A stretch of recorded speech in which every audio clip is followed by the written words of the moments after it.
Jungle Book is the latest incarnation of one of Disney's classic animated films. Now, the original animated Jungle Book, it's one of my favorite movies, and let alone favorite animated movies of all time. So when I heard that they was going to give this movie the live action treatment, I was super excited, but at the same time curious as to how they're going to do it. Because, Disney, they're kind of uneven with their track record of turning all their classic animated movies and giving them the live action treatment. Because, you got stuff like Alice in Wonderland. Now, granted, I have never seen the original cartoon for Alice in Wonderland, so because of that, I never really cared to go see the live action Tim Burton Alice in Wonderland movie, and plus I heard that wasn't that good, so I never really got around to seeing it, nor do I really care for its sequel that comes out in May, titled Alice Through the Looking Glass. Maleficent doesn't exist to me, and for the live action Cinderella movie, I did see it, and I thought, it was okay, but mainly it's because, I feel like the Cinderella fairy tale, that's been done to death in film for many times. So it's like, I wanted to see something new. So when they said that they're giving us the Jungle Book, I was excited because that's something that hasn't been done to death and let alone hasn't been done before. And I want to see how they're going to give it the live action treatment. And I can't wait to see how they're going to give all their other classic movies the live action treatment, such as like, Little Mermaid, Aladdin, maybe a Lion King movie one day. But as for the Jungle Book, we all know this classic story. It's about Mowgli. He is a boy that was raised in the jungle by wolves, and then the wolf pack, they find out that Shere Khan, he has come back and he despises man, and so Bagheera the panther, he tries to take him back to the man village, and then he comes across other characters that he hangs out with and that he spends some time with, and they somewhat influence his decision on whether or not he wants to go back to the man village or not. First off, the positives. Now, I absolutely love this movie, and I can't believe how they pulled this movie out because Jon Favreau, who directed this movie, and he's directed the first two Iron Man movies, Swingers, Cowboys vs. Aliens, Chef, Swingers, and he said that this is the most technologically advanced film in years, and I was like, this could be a little far-fetched. And when you see this movie, it all looks like this is all filmed in a real jungle, and really it's not. It was all filmed on the soundstage in front of a green screen, and when you see the film, you're going to be in awe, because this movie really was just a visual masterpiece, and this is one of the few Disney films that feels like this movie was foreseen by Walt Disney, because if he was alive, this is exactly how Walt Disney would give this movie the live-action treatment. And this movie also hits a bunch of familiar notes in this movie. Like, I remember when the film opened up, they played that classic theme music from the original cartoon. And once that played, I was like, oh, shit, I know I'm about to be in for a good treat right here. One of the things I can appreciate about this movie is that it wasn't a carbon copy of the original cartoon. Like, it is in a sense, but at the same time, they kind of expand upon some stuff. Like, they give Mowgli's backstory and how he ended up in the jungle. And I can definitely say that this is some of the best spot-on voice casting that I have heard in any animated movie in a while.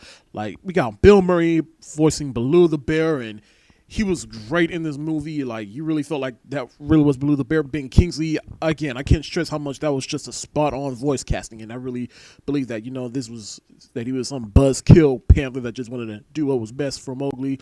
Christopher Walken plays King Louie, and that's something that probably could have gone wrong, but again, he just nailed it, and for the time he has in this movie, I just didn't really want it to end. The one voice casting in this movie that I am just over the moon about is Idris Elba as Shere Khan. Holy crap. Every time he came on screen, he just commands the screen, and his presence definitely worked for this movie. Like, this is like his incarnation of Shere Khan in this movie was more menacing and more threatening than in the original cartoon, and I really feel like, yeah, this jungle cat, he's really not playing. He really has a means to kill Mowgli.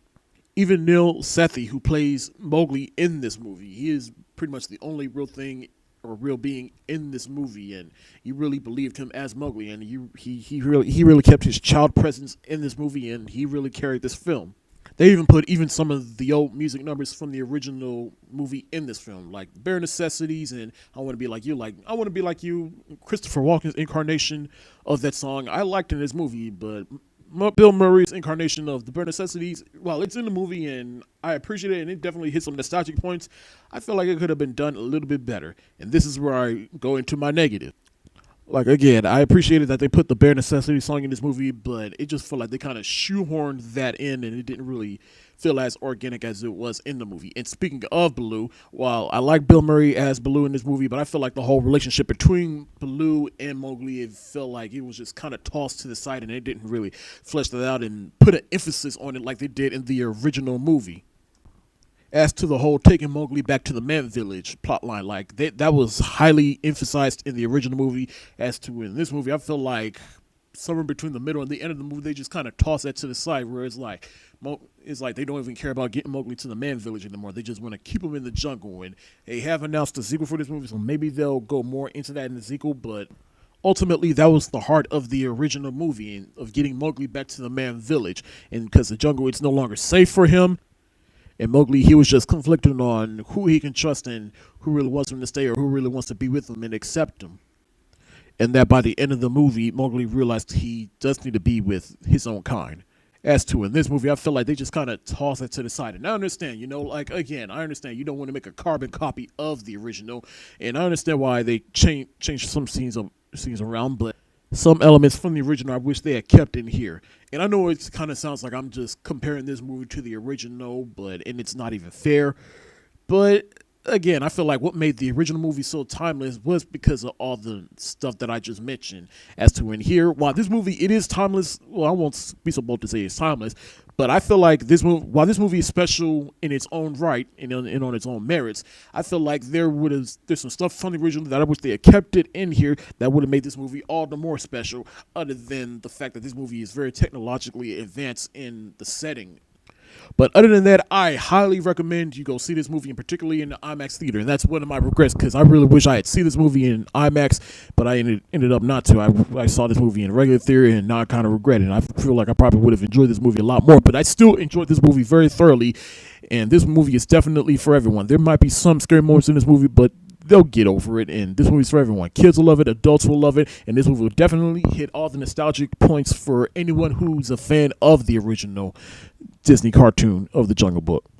The voice casting was spot on. The visuals of this movie was just spectacular, and this is probably one of the best live-action incarnations of one of Disney's old classic movies, and I can't wait to see what they do next. I'm going to give The Jungle Book 4 stars for its worth money. Guys, thank you so much for watching, and quick side note, I probably won't give you my review of Barbershop 3, The Next Cut, until a couple more weeks down the road. It'll definitely be before Civil War, but it's just, a lot of work and stuff, and busy with a lot of things, so, I'm just doing it as much as I can, so. That's it for today. If you like what you see, go ahead and hit that thumbs up button. If you want to see more, check out my channel. The link is in the description below. And be sure to follow me on Facebook, Twitter, Tumblr, Instagram, Movie Pilot, and Periscope. Peace.